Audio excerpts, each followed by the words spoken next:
Before we get into this, I want to say something clearly. This is a highly debated topic among believers, and I am not here to pick a fight. I am not asking you to agree with every conclusion I've reached. I'm simply walking you through the research, the scriptures, and the patterns that shaped my current understanding. There are faithful, intelligent Christians who see these passages totally differently, and I respect that. My goal here is not to win an argument. My goal is to encourage careful study. We can disagree about difficult topics, but we still belong to the same king.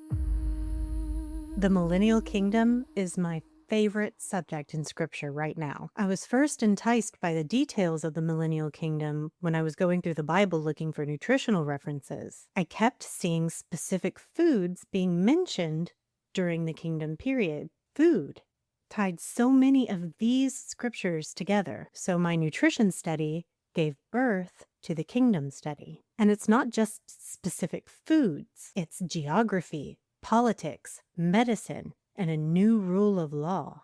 All of it is specified in scripture for this 1,000-year period. This is a scattered subject, like the rapture. Its details are sown throughout scripture.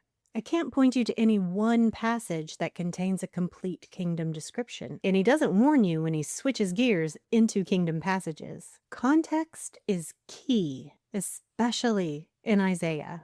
But if you allegorize scripture instead of plain text reading, you will miss almost all of this. Everything presented in this video is backed up by scripture, and I've put all of my evidence into a PDF. Seeing the scriptures together like this should change your life. It changed mine. And I think this is an important subject because God consistently uses the foretelling of this period in time as a proof text of his supremacy.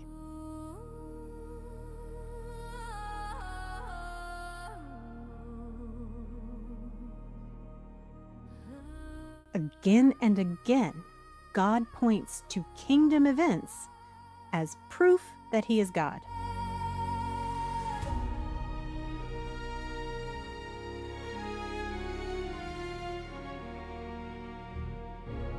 I found that fascinating, but the establishment of the kingdom is bloody. It begins with the day of the Lord.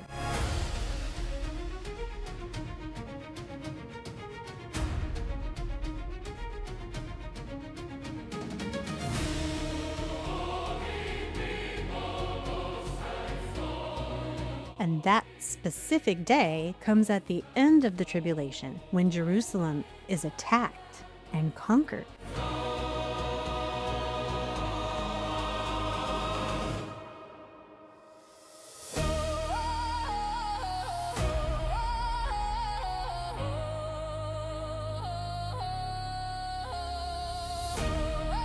God rises from his throne and visits the earth.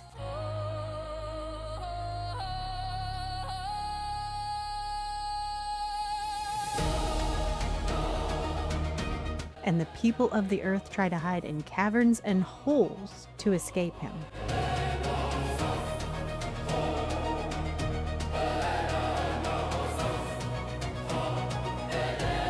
He throws down kings and rulers and feeds them to the birds.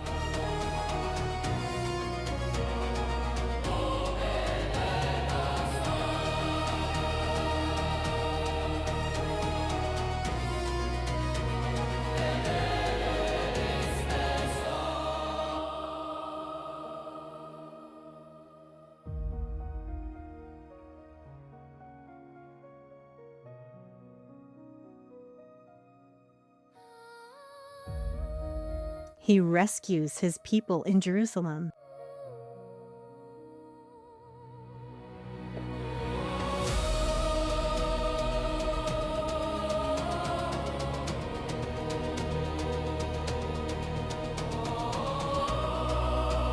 And the fire pit is made ready.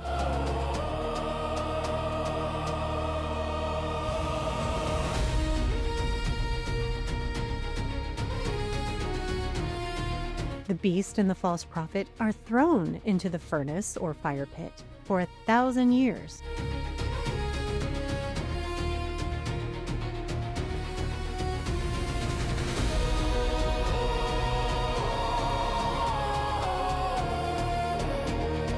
and Satan is locked in the bottomless pit for 1,000 years.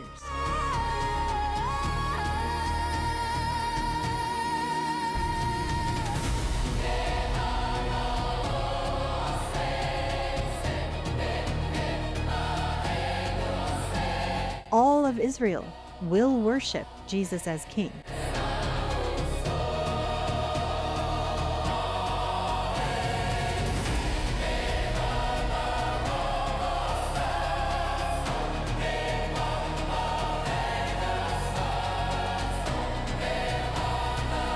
The Gentiles will too.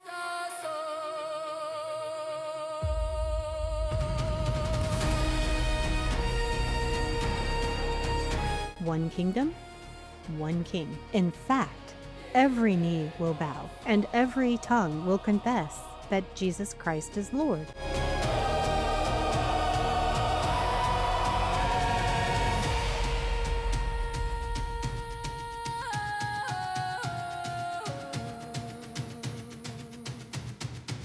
But there's a rebellion brewing. Not everyone likes the theocracy.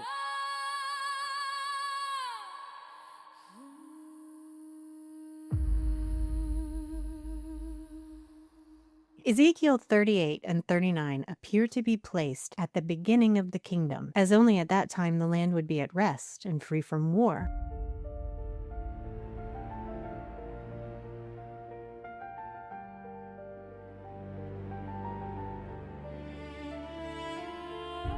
The First Gog War. This is not what is commonly taught in Christendom, but take a look at chapter 37.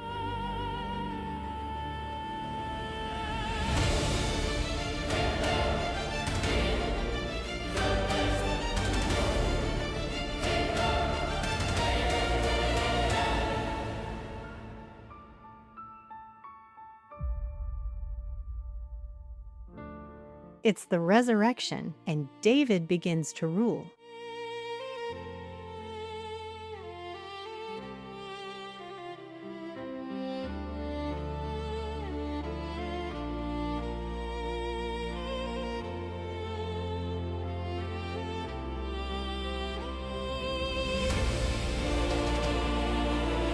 I mean, that's a pretty big clue.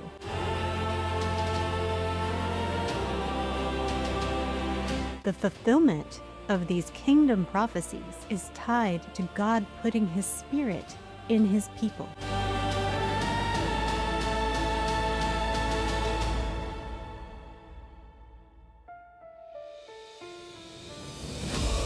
Jesus isn't just handed the kingdom, He judges the nations.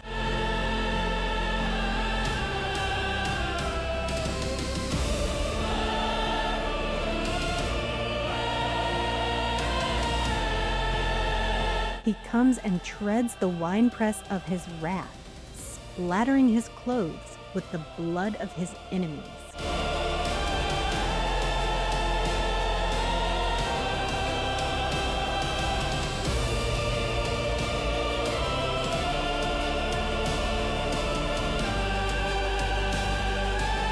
He destroys Egypt, and their economy is wrecked for 40 years.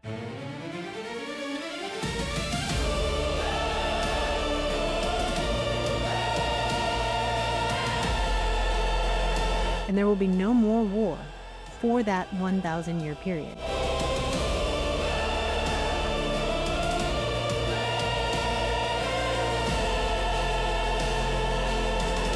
And then a cleanup begins.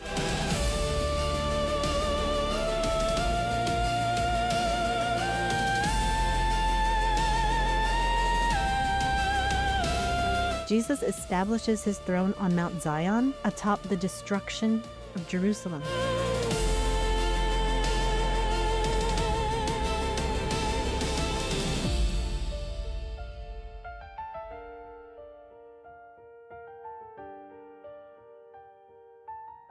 During this time, Mount Zion becomes the tallest mountain.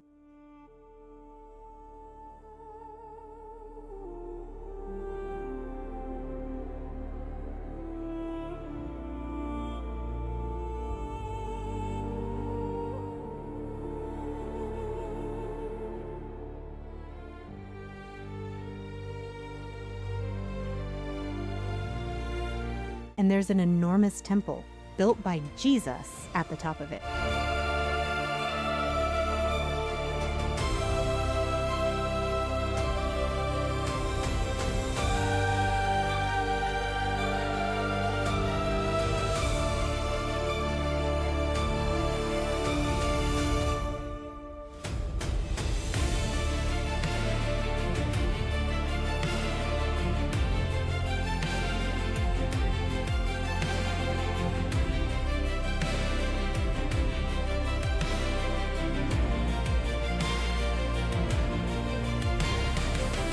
And there's a highway that's built that leads to it that only the redeemed can travel.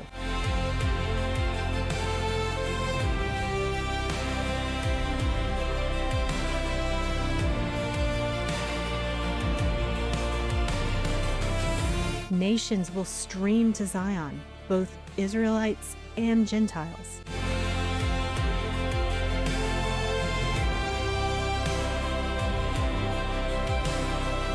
David, the resurrected King David, rules with Jesus as the regent prince.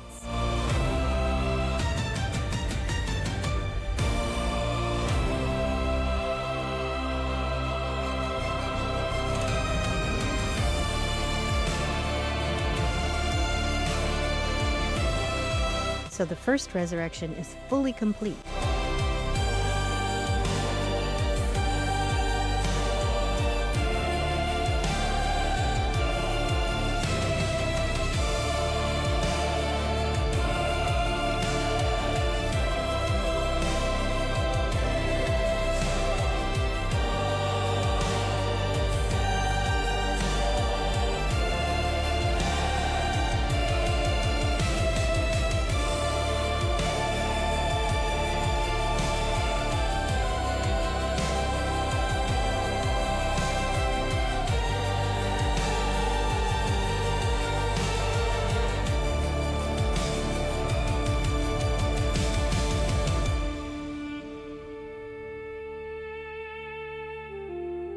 All of the believers throughout history, up to the point of the establishment of the kingdom, are with him in resurrected bodily form in the kingdom.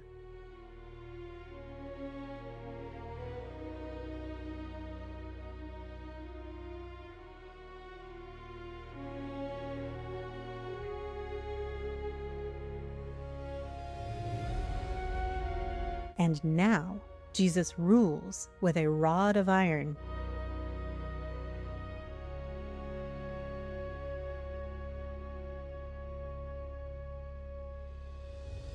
The nations will bring their wealth and offer it to King Jesus.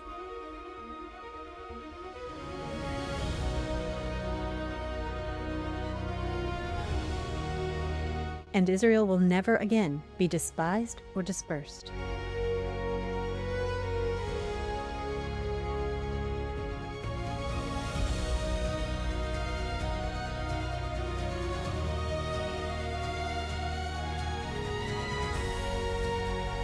Once Jesus reigns, their inheritance is fully realized.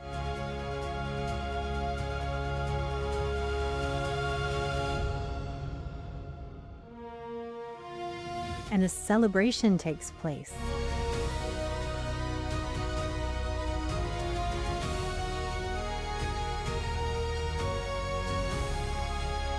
God prepares a banquet with rich foods full of marrow and wine of the finest vintage on Mount Zion for all peoples. The marriage supper of the Lamb takes place.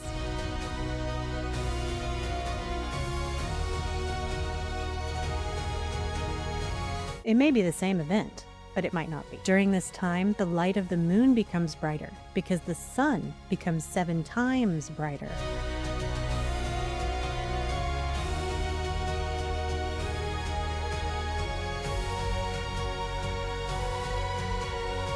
But Zion's light is Jesus, and he rules in their midst.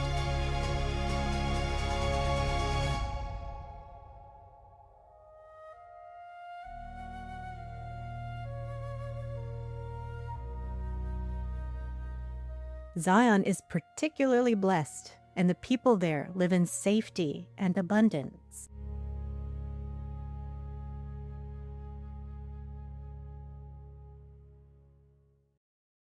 And we, believers during this time, rule with him during that time.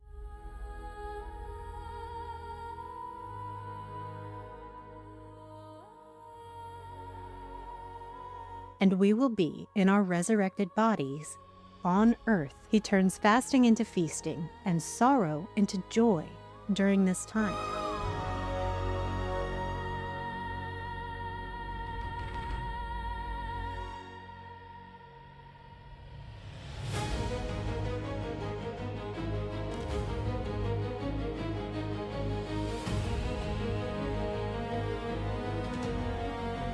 Meat, milk, fruit, wine, and bread are all specifically said to be eaten during this time.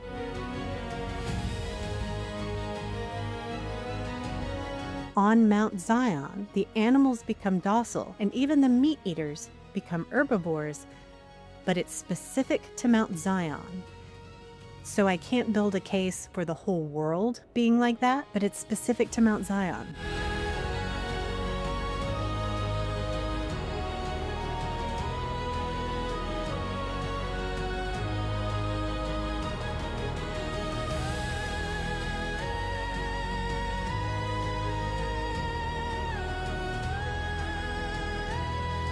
God will comfort those who mourn and will heal them.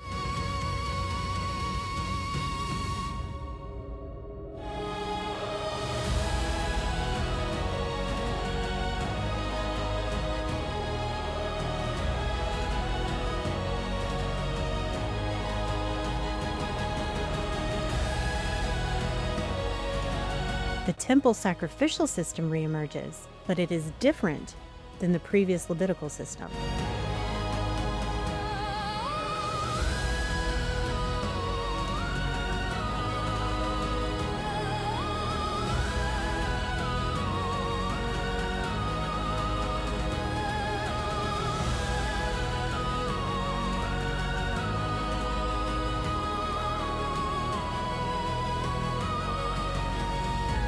The regent prince has specific instructions on what to offer and when. Idolatry and prophecy will be completely abolished during this time.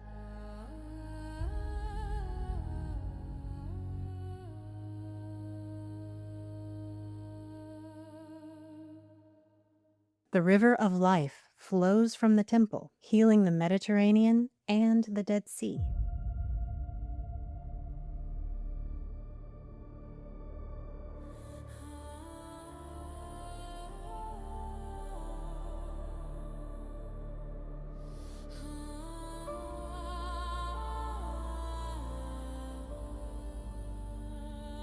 Think about what we're describing here. This isn't heaven. This is earth, under the direct government of Jesus Christ.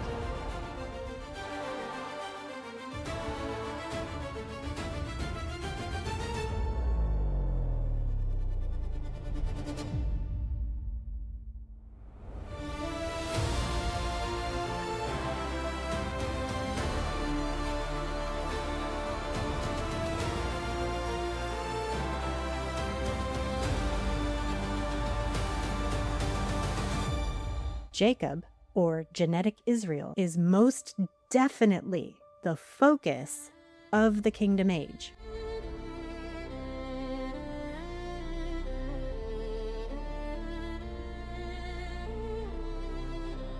From the beginning of the tribulation through the end of the 1,000-year reign of Christ, they are the focus, and the earth is repopulated by tribulation survivors.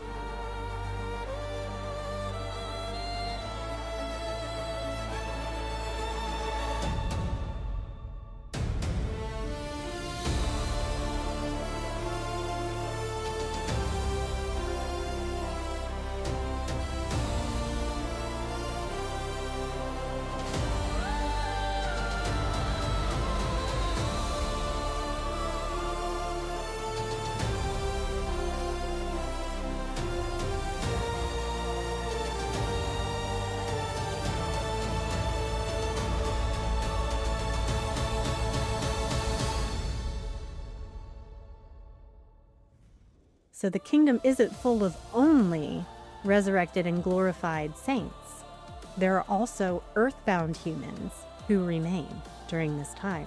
Tribulation survivors enter it in their earthly bodies. They marry, have children, and repopulate the earth. And during this period, lifespans return to the pre-flood levels. Survivors who enter the kingdom, if they remain faithful to the king, will see the end of the kingdom. That's a 1,000-year lifespan.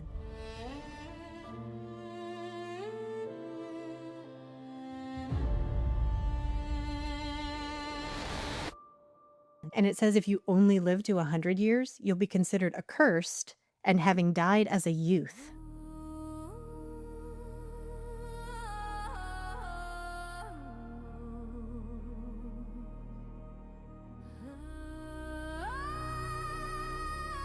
And the seeds of rebellion continue to grow during this kingdom age until the rebellion is complete. At the end, Satan is released from the pit for a short time. I think, and this is just my personal conjecture, but I think he's given the same amount of time that the beast is given during the tribulation and that Jesus was given during his ministry on earth, around 3 years' time. However, that is purely conjecture on my part. It's way less than 1,000 years and probably a little bit more than a year because it says a short time. And God specifies time in many different places.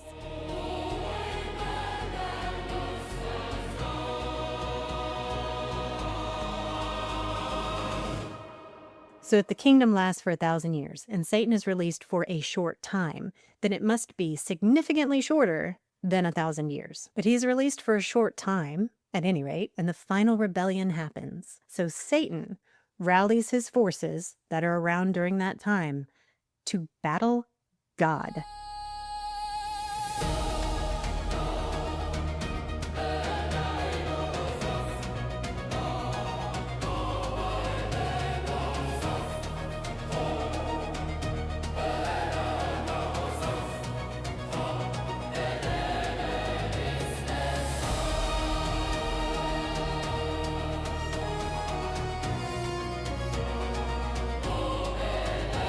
And Gog is present here as well. And this is the last war. God breathes fire from heaven, devouring them all. Then the kingdom age is over. The Ancient of Days makes all things new.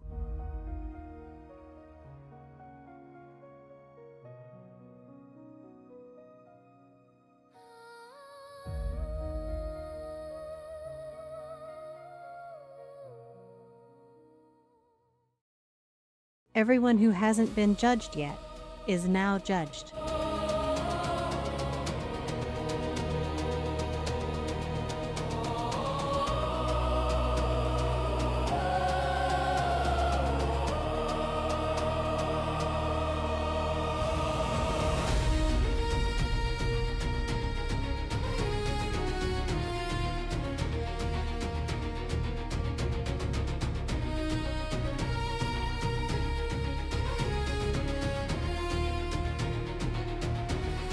The plan is now complete. Sin and death, along with the underworld, are thrown into the lake of fire, and only God and his family remain. He creates a new and perfect, uncorrupted heaven and earth combined.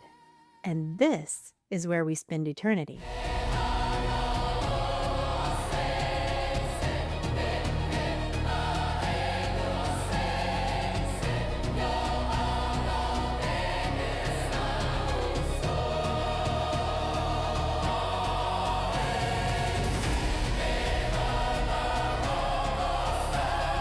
The tree of life is there, and we can eat it. And again, its leaves are for the healing of the nations.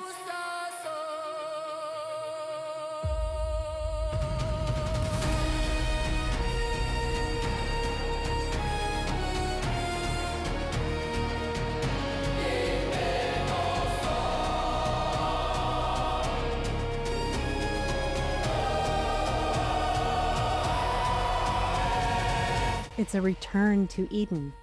The story ends where it began, but after being purified through fire. Even into the new heavens and new earth, Zion is the focus. This is when heavenly Zion merges with earthly Zion in a way that I cannot fully comprehend.